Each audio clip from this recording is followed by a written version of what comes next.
NEC के इजलास में हमने बड़े साफ अल्फाज में इनको कहा है कि जब तक इमरान खान साहब से मुलाकात नहीं होती ये कटौती हम नहीं मानेंगे और ना ही हमने इनके साथ एग्री किया है। ये कटौती मुलाकात के साथ मशरूत है।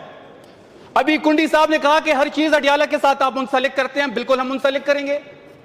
जब आप एक 25 साल नौजवान के पीछे आपकी बूढ़े बाबे हाथ बांध के खड़े हो जाते हैं तो हम भी अपने लीडर से कंसल्ट करेंगे, हर चीज कंसल्ट करेंगे। फेडरेशन की बात आप करते हैं, फेडरेशन की तो आपने तबाह बर्बाद कर दिया। 26वीं और 27वीं तरमीम आपकी पार्टी ने अपने लीडर भुट्टो के आईन को मसख किया। वो आईन जिसमें आप रोज यहां उठते हैं और हमें भाषण देते हैं, आपने पार्लियामेंट से ताकत ली, आपने लोगों को इस्तिस्ना दिया। हां, इस्तिस्ना तो जरूरी था, जरदारी सदर और इस्तिस्ना ना हो ऐसे तो हो नहीं सकता। जरदारी के लिए इस्तिस्ना लिया गया कि आपके करतूत ऐसे थे कि आपको डर था ये कि आप सदारत से जाएंगे तो आप सीधा जेल जाएंगे, तो आपने अपने लिए इस्तिस्ना ढूंढा। अपने साथ अपने इस्तिस्ना के लिए आपने पाकिस्तान की जमहूरियत को कमजोर किया, आपने पाकिस्तान के पार्लियामेंट को कमजोर किया, आपने अपने पैर अपने हाथ काटे और एक इदारे को दे दिए और इदारे को आपने मजीद मजबूत कर दिया। तो आप फेडरेशन की बात ना करें।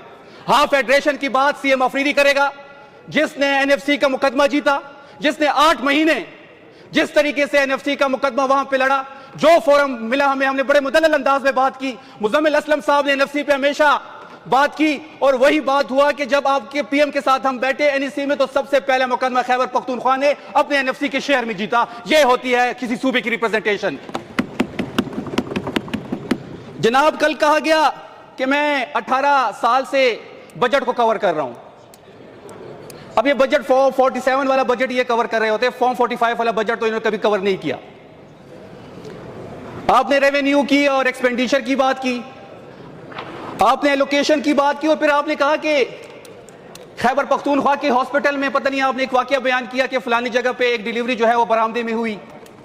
ये क्यों भूल जाते हैं कि तौंसा में एक सिरिंज से 32 लोगों को इंजेक्शन लगाया गया, उसकी वीडियो मौजूद है, वहां पे HIV फैला और आपकी मरियम सफदर अभी भी खामोश है।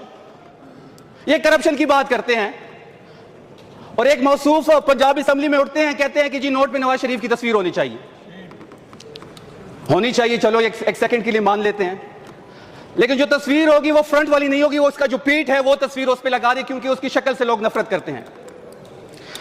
स्पीकर साहब, मैं कल से बड़ा कशमकश का शिकार हूं। मैंने ये नोट निकाला। स्पीकर साहब, आपकी तवज्जो चाहता हूं। जनाब स्पीकर साहब, मैं आपकी तवज्जो चाहता हूं। मैं कल से बड़े कशमकश का शिकार हूं। मैंने 100 रुपए का नोट निकाला, मैंने फिर 500 का निकाला, फिर 1000 का निकाला, फिर 5000 का निकाला। इसमें एक इबारत होती थी, वो इबारत मुझे मिल नहीं रही, वो इबारत इन्होंने मिटा दी है। अब मैंने गूगल पे सर्च किया, गूगल भी कंफ्यूज है।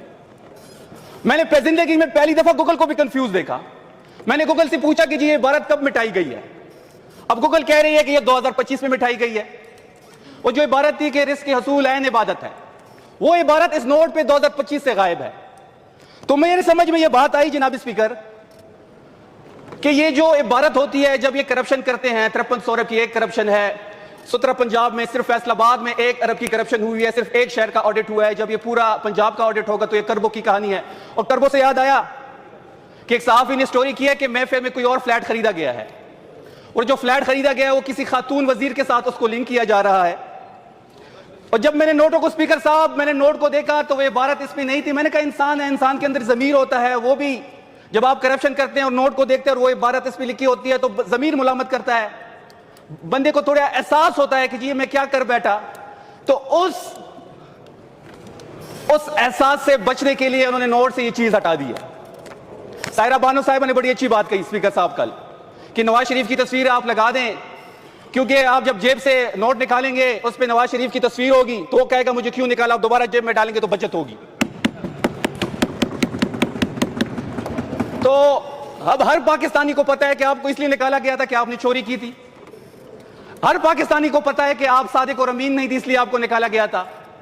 लेकिन उस बेचारे को पता नहीं लग रहा। जीबी में इलेक्शन में गया, कभी कभी निकलता है खुद को गर्मी लगाने के लिए और प्रेस कॉन्फ्रेंस करता है, तकरीर करता है, इमरान खान से शुरू होता है, इमरान खान पे खत्म करता है। अब जीबी के इलेक्शन में भी कह रहे हैं कि मुझे क्यों निकाला। और भाई 2026 में हम पहुंच गए हैं, 2016 की टेप रिकॉर्ड आप बंद कर दें। आपको इसलिए निकाला गया था कि आप चोर थे, आपको इसलिए निकाला गया कि आप सादिक और अमीन नहीं थे। और जीबी के इलेक्शन से याद आया जनाब स्पीकर के तारीख में पहली दफा 3 इलेक्शन जीबी के हुए हैं। ये चौथा इलेक्शन था। 3 की 3 इलेक्शन जो है वो फेडरल गवर्नमेंट में जो होता है वो जीतता है।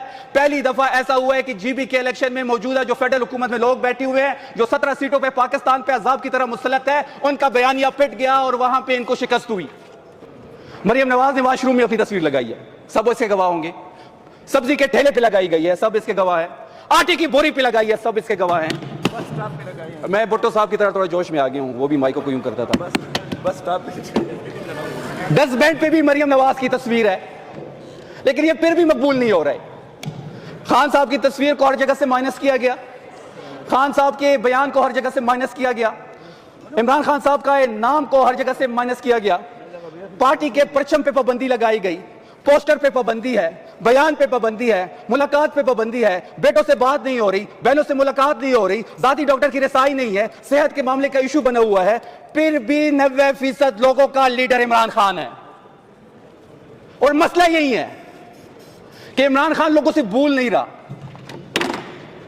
इमरान खान साहब जो हैं, आज भी उसकी तस्वीर आप किसी शादी पे निकाल दे तो लोग 5-5 हजार के नोट फेंकते हैं। इनकी तस्वीर हर जगह लगी है तो लोग इन पे थूक रहे हैं। ये नफरत का निशान बन चुके हैं।